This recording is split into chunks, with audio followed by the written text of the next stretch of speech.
Hello, शेजारी सर्वांचं स्वागत आहे। आज मी खूप दिवसानंतर व्हिडिओ बनवलेला आहे। तर आता उन्हाळ्याचे दिवस आहे आणि बाजारात कैऱ्या सुद्धा मोठ्या प्रमाणात मिळतात। तर मी या ठिकाणी कैरीचा मुरब्बा केलेला आहे। खूप इझी आहे।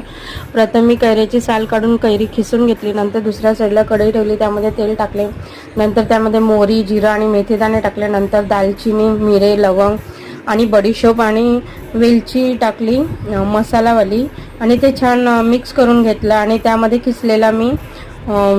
किसलेला कीस टाकला कैरीचा, आणि तो टाकल्यानंतर त्यामध्ये मी लाल मिरची पावडर, काळे मीठ, आपले नेहमीचे मीठ आणि गूळ टाकला, आणि तुम्ही साखरसुद्धा टाकू शकतात, म्हणजे साखर अर्धी आणि अर्धा गूळ, आणि ते छान मिक्स केलं आणि शिजू दिलं। शिजल्यानंतर त्यामध्ये मी वेलची पावडर टाकली, मिक्स केले आणि खूप टेस्टी होतं। नक्की ट्राय करा तुम्ही, चपातीसोबत, परोठ्यांसोबत किंवा मुलांना टिफिनसाठी सुद्धा देऊ शकता। खूप टेस्टी होतं। प्लीज माझ्या चॅनलला लाईक, शेअर,